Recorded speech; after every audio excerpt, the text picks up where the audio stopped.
নবীজির স্বপ্নের মাধ্যমে ওহী নাজিলের প্রকাশ সত্যরূপে বাস্তবায়ন হতে যাচ্ছে। এখন নবীজি স্বপ্নে দেখতেছেন, কিছু নিদর্শন নীলা খেলা দেখতেছেন স্বপ্নের মাধ্যমে। মন আর মানে না, বিচলিত হয়ে গেলেন। মনে মনে ভাবেন, একা একা নির্জনে থাকা প্রয়োজন। এইভাবে কিছু কাল যাইতেছিল, মনে কেমন জানি প্রেরণা জাগতে শুরু করলো, আমি যদি একটু নির্জনে যাইতে পারতাম, আমি যদি একটু একা একা অবস্থান করতে পারতাম। হঠাৎ করে নবীজি কিছুদিনের খাবার সঙ্গে নিয়ে মক্কা থেকে 3 মাইল দূরে হেরা গুহা নামক পর্বতে অবস্থান করলেন। সেখানে আল্লাহর ধ্যানে মগ্ন থাকতেন, ইবাদত বন্দেগী করতেন। এইরকম কিছুদিন যাবার পর ইবাদতকালে স্বয়ং আসমানের দিকে তাকাই দেখলেন, আসমানে কাউকে দেখা যাচ্ছে। জোরে বলুন সুবহানাল্লাহ। আসমান থেকে আসতেছে কাউকে, এরকম দেখা যাচ্ছে। নবীজি মনে মনে ভাবলেন, হয়তো জিবরাইল আমিন হবে। আল্লাহ রাব্বুল আলামিন কোরআনের মধ্যে জানাই দিয়েছেন, ওয়ালাকাদ রাআহু বিল উফুকিল মুবিন। নবীজি দেখলেন আসমান হতে কে জানে আসতেছে, জিবরিল আমিনের মতন লাগতেছে। জোরে বলুন সুবহানাল্লাহ। আরো জোরে বলুন সুবহানাল্লাহ। আকাশে দেখলেন জিবরাইল। আবার কেমন ফেরেশতা আল্লাহ পাঠাইছেন, তিনি খুব শক্তিশালী ফেরেশতা। শুধু শক্তিশালী নয়, আল্লাহ রাব্বুল আলামিনের ওই ফেরেশতাকে বলছেন মহাশক্তিধর। নিজ সম্পূর্ণ প্রাণ, নিজ আকৃতিতে ছিল, ধীর স্থির হয়েছিল।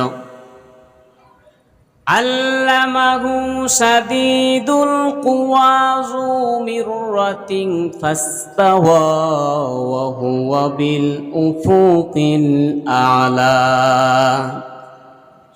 আল্লাহ রাব্বুল আলামিন নবীজির কাছে এমন একজন ফেরেশতা পাঠাইছিলেন, তিনি খুব শক্তিশালী ফেরেশতা, মহাশক্তিধর ফেরেশতা। নবীজির সামনে হাজির করলেন। আস্তে আস্তে আস্তে আস্তে নবীজির কাছে আসলেন। কেমন কাছে আসলেন? সুম্মা দানা ফাতাদাল্লা ফাকানা কাবা কাউসাইনি আও আদনা।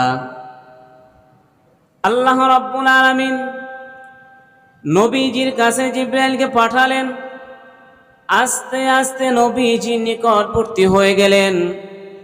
এত নিকটবর্তী হইলেন, এত নিকটবর্তী হইলেন, ধূ ধনুকের চাইতেও কম, এর চাইতেও কম দূরত্ব নবীজির কাছে বসলেন। জোরে বলুন সুবহানাল্লাহ। জিবরাইল আমিন আসলেন, নবীজিকে বললেন, বলো ইকরা। আল্লাহর নবী বললেন, আমি জানি না, আমি পড়তে জানি না। আবার বললেন ইকরা, আমি জানি না। জিবরাইল আমিন নবীজিকে আলিঙ্গন করলেন, মোলাকাত করলেন। আবার বললেন পড়ো ইকরা। বললেন জানি না, 3 বার বললেন জানি না। লাস্ট বার যখন জিবরাইল আমিন নবীজিকে আলিঙ্গন করলেন, তখন সঙ্গে সঙ্গে এক এক করে 5টি আয়াত নবীজির মুখ থেকে বের হয়ে গেলেন। জোরে বলুন সুবহানাল্লাহ। ইকরা বিসমি রাব্বিকাল্লাযী খালাক। নবীজি পড়লেন, 5টা আয়াত পড়লেন। ওহী নাজিল হইলেন শুরুতে। ওহী নাজিলের পরে নবীজি বাসায় ফিরে আসলেন, গৃহের মধ্যে। খাদিজা রাদিয়াল্লাহু তাআলার গৃহে আসলেন। আসার পরে দেখতেছেন নবীজি কাঁপতেছিলেন, থরথর করে কাঁপতেছেন। নবীজি বিচলিত হয়ে গেলেন। খাদিজা রাদিয়াল্লাহু তাআলা বললেন, নবী ভয় পাবেন না, আল্লাহর কসম আল্লাহ আপনাকে অপমান করবেন না। মহাশক্তিশালী ফেরেশতাদের মাধ্যমে আল্লাহ আপনাকে কিছু শিক্ষা দিয়েছেন। জোরে বলুন সুবহানাল্লাহ। খাদিজা বললেন, হে নবী, আপনি আত্মীয়তার সম্পর্ক রক্ষা করেন, অসহায়ের বোঝা বহন করেন, দরিদ্রকে সাহায্য করেন, সত্যের কাজে সহযোগিতা করেন। এই চারটা জিনিস আল্লাহ নবীকে খাদিজা রাদিয়াল্লাহু তাআলা বললেন। নবীজি বললেন, হে খাদিজা, আল্লাহ জিব্রাইল আমাকে কি জানি শিক্ষা দিয়েছেন ওহী নাজিলের মাধ্যমে, তবে আমি বিশ্বাস করি এটা আল্লাহর পক্ষ থেকে এসেছে। জোরে বলুন সুবহানাল্লাহ। মা কাযাবাল ফুয়াদু মা রাআ, আল্লাহর নবী এটাকে অস্বীকার করেন নাই। খাদিজাকে বলার পরেও খাদিজা অস্বীকার করেন নাই।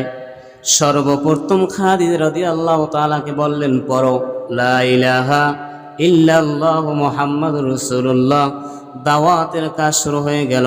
খাদিজা রাদিয়াল্লাহু তাআলা কালেমা পড়ে নিলেন সর্বপ্রথম। জোরে বলুন সুবহানাল্লাহ। এই জন্য আল্লাহ রাব্বুল আলামিন তাওরাতে জানাই দিয়েছেন যে আমি নবী পাঠাবো, নবুয়ত দান করব। এই কথাগুলো যারা বিশ্বাস করবে তারাই প্রকৃত মুসলমান, তারাই মুসলমানের মধ্যে দাখিল। ইয়া আইয়ুহাল্লাযিনা আমানু দুখুলু ফিস-সিলমি কাফা।